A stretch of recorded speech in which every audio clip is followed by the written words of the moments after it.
Hello everybody, welcome back to Language Litigation and Integration Part 68, Ethics. Today obviously we're going to talk about some business ethics. Last episode we talked about again, it's like what's the role of individuals, corporations, and nations for genocide. So I was going to do some stories today, and I probably still will, certainly a couple that are at least kind of relevant. Not super relevant, but kind of tangentially relevant. But talk about business ethics. Just watched Lex Friedman and Albert Bourla. Probably fucked up the accent a little bit. Greek dude. I don't speak Greek much. Studied it a good amount. But I thought there was just some very good talking points from the conversation. So this is all pretty much in response to, and it was uploaded today's, the 19th of December. It's all time-stamped on the YouTube. But I just thought there were some good talking points, and I watched the whole conversation. Typically for Lex, I just kind of jump around. Brett Weinstein, I jump around. Ben Shapiro, I jump around just to insult the guy because he's so inconsistent. Jordan Peterson, I don't really watch at all. Sam Harris, I don't watch at all. Sean Carroll, knows physics, can't listen to him one more time. But this conversation, I actually listened to the whole thing. Because again, you put on an intellectual, a historian, a physicist, this guy will jump around different parts, try to see if anyone can say anything interesting. But business CEOs, I got some good talking points. So, Albert Bourla, again, I'm just going to fuck up the accent, and Lex Friedman conversation. He's the CEO of Pfizer. So the conversation really starts off about the greed of businesses versus competence of consumers. Basically, again, we live in a country where most of the population, in my most professional opinion, is fucking retarded. So you have to help people, but people don't want to be helped, and they're defiant, and they're resistant, and they're incompetent, and they're scared. Not really. We'll get to that. But what's the real straight talk shit on ethics of business, corruption in business versus consumer sentiment? That's really the topic of what's going on here. The first thing I do, like anybody else on Instagram, or not Instagram, not on Instagram anymore, on YouTube, is I look at the comments. Just what are people's reaction? So right off the bat, every comment is he's self-interested, Albert, he's lying about his motives, he's cutting the interview short, he's biased. So again, we're going to assess the likelihood of business corruption and ethics versus stupid consumers. Transparency limits corruption fueled by technology and the internet. The best way to make a good business, again, no one's going to buy your shit if it's stupid. No one's going to buy your shit if it doesn't work. No one's going to buy your shit if it's terrible quality. And so corruption is limited by technology. Again, we talk about a bunch of mob guys, a bunch of corrupt Rudy Giuliani, and the amount of sentiment change from the 1980s to today, which is 40 years, but it's a very short amount of time, is tremendous because of technology. Right? We just had, I'll talk about the Francis Collins and Anthony Fauci leaked emails, but the simple fact is there's so much technology, the capacity, the ability to be corrupt, to be biased is just limited. I mean, it's tremendously limited. And so I have 7 to 9% investor maturity again, produces conspiracy theorists and selfish reflection. Right? We've talked, in the last episode we talked about blame transference. What I go through, you can go through. A bunch of people who can't pay off their fucking $250,000 fucking mortgage because they're so fucking poor. Well, then they look at business people and say, wow, he's a billionaire. He runs I don't know how much Pfizer's valued at, but $1 billion, $2 billion, $10 billion, $20 billion. That's selfishness. You're sitting there saying, well, that's so much money, and it isn't economically. And, well, clearly corruption. I can't make money, so fuck that guy. I'm so fucking stupid, so who's the blame? Maybe it's yourself. Maybe it's that. But the potential for corruption in today's day and age is extremely limited by just the awareness of the internet, of technology, of interconnectedness. Then more so than greed of entrepreneurs because of demand. You can't say what you don't know. You can't hear what is not said. And if you sell a shitty product or you're spreading misinformation, people can't hear it.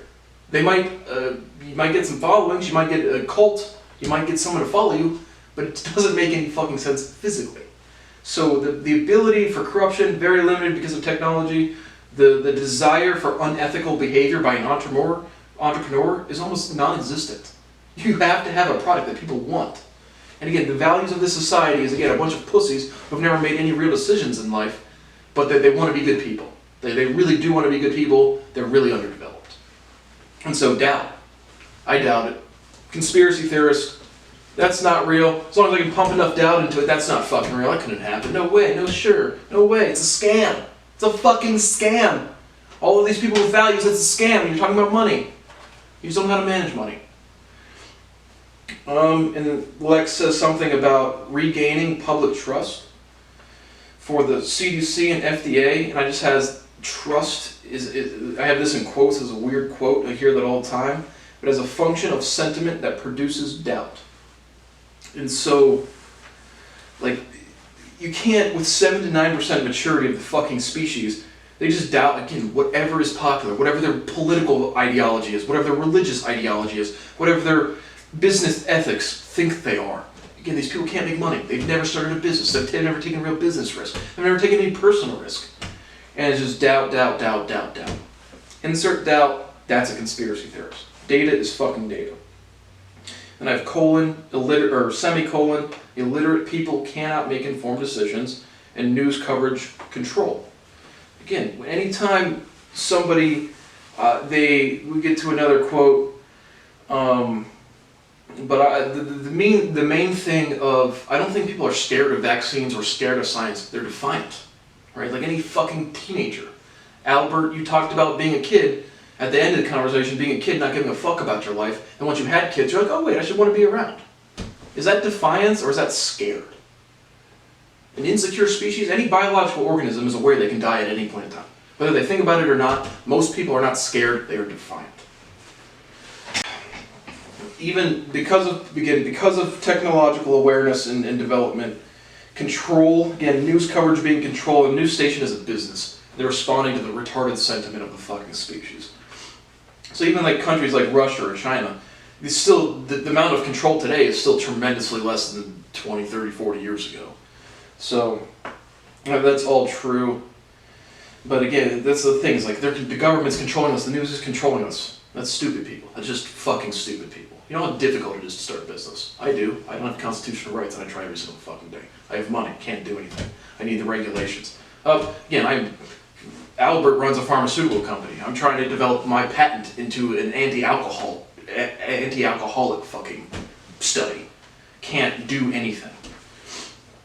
But informed, again, people are so stupid they can't make informed decisions.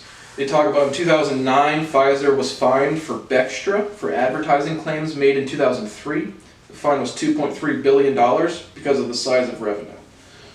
Basically, Albert says, we were sued for this drug does this drug does that, and from a pharmaceutical company standpoint, they overstep the claims of what the drug can do.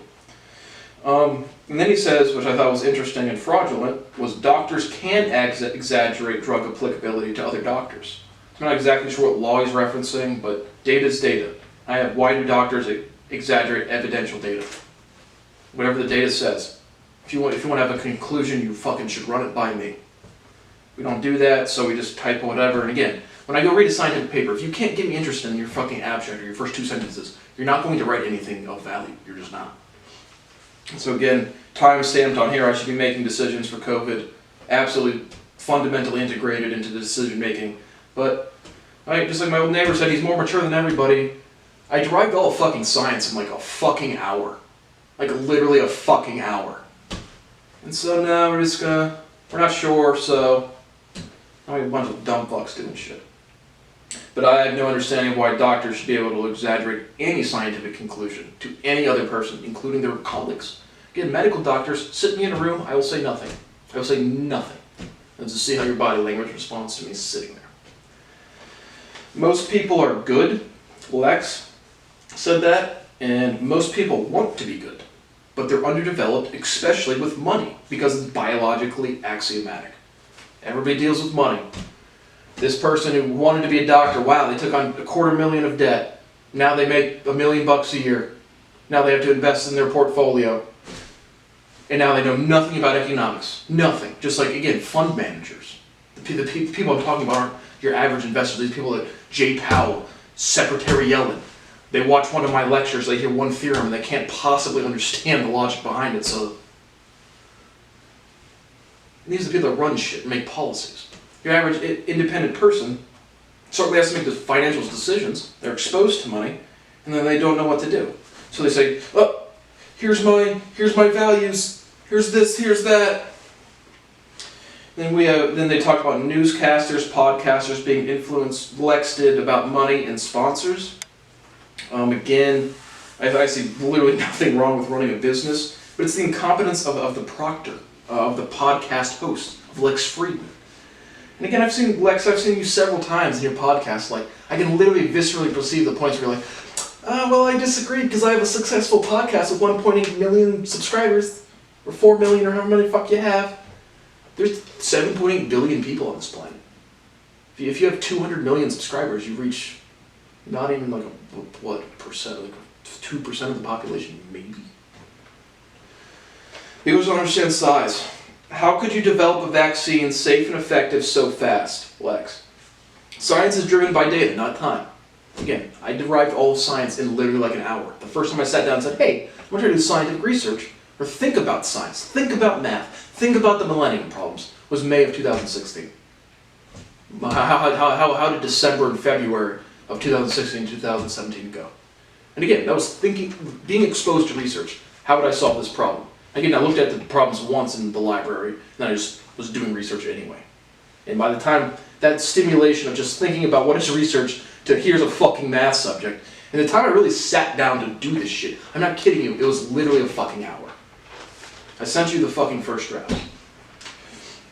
So science is driven by data, not time. It does not matter how long something takes to have a definitive conclusion. If it is reliable, if it is factual, if it is efficacious, if it is correct to what it's trying to do, data is data. Misinformation versus nonsense. Again, this is what I was saying, is people can't hear nonsense. They might be entertained by it, but you can't hear things that aren't correct, like literally. So misinformation, banning false science versus appropriate dissent. How can I argue for or against censorship? 100% agree, thinking spreading false scientific information is bad. 100% agree, any open question, any open debate should have appropriate dissent. So what's the real limits? What do we talk about there? The Francis Collins and Anthony Fauci leaked emails. Basically, again, Francis Collins and Anthony Fauci are both absolutely fucking charlatans. Should absolutely be fucking prosecuted. I'm glad you think it's funny when people say you should be prosecuted, Anthony Fauci. And again, not for the decisions, for not including me. You guys have never proven anything in your entire fucking lives, and you appear on CNBC and feel special for a little bit. And science is still science, so you have to be correct. And so, but the email, you can look it up, it's widely leaked. It's basically like some other people posted something about the coronavirus, and Francis Collins says to Anthony Fauci, you know, there should be a widespread public disagreement or shutdown of this. That type of behavior from a person in any sort of power, I would just fire immediately, throw them in motherfucking jail. Not because, again, you can't say shit people won't hear. You're saying a bunch of dumb shit, and again, I come from a position, if you're so stupid that you fucking die because you don't listen to science, die. And so, the behavior that, again, the authority of Francis Collins to say that, and he's not a scientist. I know he runs the whatever. If you want to talk science, Francis Collins, I saw your music, it was fucking terrible. But if you want to be a fucking scientist in a place of power at this point in time, Brad's intimidating, love it, glad to be. If you commit treason, you're dead. If you commit fraud, you go to jail for 25 to 50 years. I don't have human rights yet. Think I'm intimidating now? See you then. People aren't getting the vaccine because they are scared. Albert said that. Flatly disagree. I'm 100% sure it's defiance. Don't tell me what to do. No animal or organism is not aware that they're going to die. In our speciality, our insulation from reality, people think that's like a thing. I feel immortal, and it's just fucking insecurity. So the real emotional response is defiance, not scared. Most people are defiant, not scared. And then they talk again about the ethics or the morals or the scientific validity of mandates. Response to mandates is proportional to authority competence, real and perceived, and investor maturity. Basically, you know, can the CDC, the FDA, the whoever European governments actually do their fucking jobs? And at this point, I can assure you, you're just watching my videos and responding to my amount of logic, which is incapable for you to produce, and then you just do dumb shit. So, real versus perceived competence, you actually have to know what to do, and you actually have to be perceived by the constituents, the populace, that you know what the fuck to do. And so, where am I at? Oh, I skipped a part, but we'll go back to it. Sorry, I jumped around. I missed an entire section. So this is probably, again, if you're watching the actual conversation with Lex and Albert, this is to jump ahead a little bit. But choice and freedom, and Lex says, do the hard work to make people choose correctly. Absolutely fucking false. Absolutely fucking false. But if the competence is there, you know what to do, and you know it works, it doesn't give a fuck what your retarded consumers think. It doesn't. The customer's always right? No, they're not. But do the hard work, and about understanding science, be more practical, Lex. Again, does the fundamental theorem of calculus exist? Does every single computer or cell phone in your hand right now run on technology you don't understand? So, Lex, do the hard work, buddy. Make everybody understand how to use a cell phone before they get one. Make everybody understand math before they take a math class. No. Whatever the fucking facts are, that runs shit. But I just disagree with the sentiment holistically. And I have choices heavily influenced by experience and values. Again, nobody has any values in here. Nobody has any experience. Everyone's insulated from everything and they don't have any decision-making abilities. If you're a scared, insecure animal and you've never grown up, you're not going to have anything of value to say. But now going back to the section I just skipped over, they talk about false narratives. And again, I have from values and morals of journalists to increase fear, uncertainty, and doubt. Again, FUD from our economics, and then some money motives. The real motive is power, is values, is efficiency. Here's how you behave. I made a little bit of money and you didn't make anything. Here's how you behave. I'm a little healthier than you. Here's how you behave.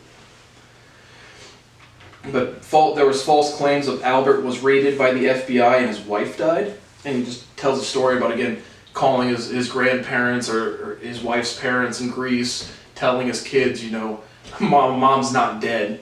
But this is an example, again, of mostly morals and values. Some money, they're journalists, they get paid to write the articles, but they want to assert authority over somebody. They want to tell you what is right. And then they literally spread fear. That is literally what they're doing. Consumers are the peanut gallery. Entrepreneurs and business owners have to take risks. Obviously, they are excited and confident about product success. And then at the very beginning of the conversation, they talk about, you know, Albert and his team being excited about getting approved for a drug, for the vaccine. Again, I've been trying to start businesses for 7 to 8 fucking years. I would be ecstatic. I would feel alive. Again, I still wish I was fucking dead. I have no fucking human rights. I just wake up and get shit done. But seeing excitement from a business owner, somebody who's taking real risk, versus somebody who literally sucks dick as an employee somewhere else to make money. Worlds of difference between getting a job and running a fucking business. So when I see people like skeptical about excitement, about business success or product approval, delusional. And that's where Eric Weinstein jumps in, obviously. He had a tweet, I just paraphrased it, you can look it up, but he quoted Pfizer CEO saying, billionaire CEO says his product is required. And again, as obviously the business guy is going to support his product. Forget that. What's the data? That's what matters. If the data is good and he's excited, Eric, you're a fucking Looney Tune, buddy. And you are. You fucking are. Oh, gay fag Peter, can I suck your dick for some income because I can't innovate for my goddamn self? Oh, Eric's a scientist though, he's a mathematician. No, he's not. He's some weird fucking Jew with some fucking pimples on his fucking face. Doesn't know how to think. Doesn't know how to reason. He said it himself. He said on Joe Rogan he was delusional before. Till he was like 45. If you hoard around and be retarded until you're 30, fuck you. Besides inciting violence, I don't care about you. Not in any fucking way. don't care about the society either. Just again, I'm stuck in the most stagnated society that has ever existed. But again, seeing a guy of a manager of $1 billion fund and a scientist saying, basically high school gossip about why a CEO's excited about his product without any scientific backing. And again, he's pushing like the Wuhan lab leak, again, as some practical difference. Sure, it's a fact. What happened here or there, 100% agree. But what the fuck is the practical difference at this point? Nothing. Again, I've already said it. If it was intentional, which it wasn't, slaughter everybody yesterday. But if you have a lab leak or a fucking animal to human born thing, what the fuck is the practical difference? And so we talked about that. And sorry for jumping around, but then we go to very young children, means nothing. About children, vaccines, genetic and hormonal responses to biological agents matter. There's, again, minute genomic difference, or at least hormonal difference, certainly for prepubescent, during puberty. But again, if you're not dead, your body's working mostly correctly. And data's data. Most tested vaccines ever. The death rate is very low. So why not do reckless behavior? Me paraphrasing Lex. Again, I don't know what to say to people that say, oh, natural immunity, oh, it doesn't kill anybody. Go play, Lex, you're from Russia, go play Russian roulette with 6 bullets. You have a good chance of not shooting yourself in the head. Maybe 100 bullets. Get a gun with 100 rounds. And just play with your friends. Most people don't die. So why not do that? Great idea, buddy. Good idea. Good. MIT researcher, awesome.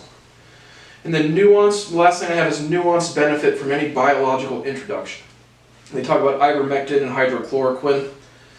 They have stagnation is always bad, stimulation does some good. This is for really anything, not even ivermectin and COVID, but just any, the different proliferations of diets, this or that. You just change up the thing you do, and it's going to biologically stimulate your metabolic pathways in a different way, like kickstart your system to a small degree. So you're going to see some benefit from some things. So really that's what I see what's going on there. Again, that's kind of the end of the conversation. Last thoughts, again, get your vaccine, don't get your vaccine. I can't start a business anyway, die the fuck off. So maybe some stories to go along with that. So this video is already about 21 minutes long, so I'll just do one quick story. I was actually going to do a story video today, but I had good talking points from the conversation. But just again, just some a slant kind of tangential relevance. But just some scientific denial. Again, I told you about the ear infection I have because I don't have constitutional rights, and I don't have anyone that will ever do anything that is legally obligated, so I can take care of my basic biological health. So again, I like to swim. I haven't been able to swim in 1.5 years because I literally can't get ear infection medicine if I get ear infections because I can't go to the doctor. So that's pretty cool. Brad, why don't you pay some money? I can and I do, but again, every single penny that I have is budgeted to trying to make more money. Putting out YouTube videos, hosting my websites, stuff like that. But I get that ear infection. Again, I told you what the doctor says, and the plush care being shit, doctor cares also being pretty terrible. But I finally got the thing I needed after like 8 months. But right when I first got the ear infection, again, I don't have constitutional rights. Like I can't go to school. I literally live right next to the OSU Medical Center. It's literally right there. I can't go there because they're all stealing my research. The medical community is absolute fucking trash.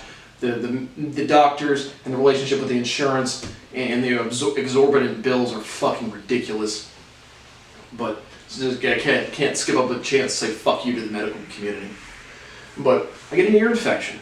And again, I'm the director of science. I'm the one that's teaching you every single bit about civilization from this fucking planet for the human species. Fucking period. Clear cause and effect. I go swimming. I pick at my ears too much because I'm very uncomfortable in my own skin because I don't exist in species. Again, dogs like to look at other dogs. Human beings like to talk to other human beings. That has not been a possibility for me for fucking years, going on a decade. And so get this ear infection. And again, I just have shit doctor after shit doctor. And I like I said, I called my mom and I'm like, I forget exactly this a year or two ago, 1.5 years. But I'm like, you have a relationship with your doctor, and she's got like a good friend that's a doctor. And I basically say, more or less telling her to, get me a prescription. Like, I can't get a competent doctor because I don't have money. I can't have money because of literal crime. And I told you, like, my mom works, I think she still works at a major public company. Not gonna give you too much more information, but they talked about serving Jamie Dimon's wife one day. Like, there was the Jamie Dimon, the CEO of Chase. Again, financial products are necessitated. You are not an innovator in any fucking way. But it was like a big deal. It's like a big deal at a company to serve Jamie Dimon's wife. Just some bitch that lays on her back, busts open her pussy, and takes some dick from a guy that makes a little bit of money. So that's pretty cool. It was like a big thing. It was like a story she told me. It's like, oh, we got the privilege of serving Jamie Dimon's wife. And so I'm like, that's background. And then I get this ear infection, and I'm like, okay, I'm Brad Boas. I'm me. I'm the guy that solved all the science. I'm the guy that's feeding everybody, every human being on this fucking planet for real. I'm done asking questions. Give me the fucking prescription that fucking makes sense. Made it sound a little more polite to my mom and say, have your doctor do that for me. The doctor responds, I can't do that. I literally told her I'd pay like walk-in costs. Again, there's someone trying to throw me a fucking bone. Give me a goddamn fucking break. I don't have constitutional rights. And my mom sends me what she said to me. I forget what it was. But it's basically like, no, medical doctor can't provide medicine because insurance, licensure. And again, I'm not asking for drugs that are, them fucking, the eardrops. I'm going to turn up on the fucking eardrops for my ear infection. And I told the bitch I would go in there for and I'd pay over-the-counter costs. I literally don't have a medical doctor to go to. And again, she just gives me this list of reasons of why she can't prescribe it. So on one hand, we'll go out of our way to get some whore that busts her pussy open for Jamie Dimon versus the guy that's literally feeding everybody's children that wants health care. Well, we're going to protect our licensure and our fucking FDA approvals and our shitty little businesses. And so, and again, I just get fucking furious. I'm just like, Mom, you tell me who this bitch is. And my mom refuses. She says, again, very defiantly, no, I won't do that. Kid needs health care, the person we put onto this planet, and Mom, I'm not angry or mad or anything, but this is this decision process we go through. Help our kid who we perceive as intimidating or as mean or as arrogant or as loud, posting things on social media because I'm being tortured, or a medical doctor that we don't really have any affiliation with, but she's about our age and we want to protect her career from Brad's crazy rants. And again, that's just a story of thinking, so I couldn't get a fucking ear medicine. And again, I'm Brad Boas. At some point, people are going to give a fuck about what that means. And so, again, this is a story, again, of scientific, again, slant relevant, but of scientific denial of my own mom. Again, I'm not mad, but it's like, fuck that. And so this is the medical community, insurance community. You are the worst excuses for scientists ever. You're not scientists. You're fucking trashy pieces of shit with no understanding of how to make money. You make a little bit of money because of the prestige of being a doctor. You make decisions, and then you put fear and uncertainty and doubt, and then you run away from your Hippocratic oath. So that's just like one relevant story. This episode's going pretty long. So that's why I think about business ethics. They don't fucking exist.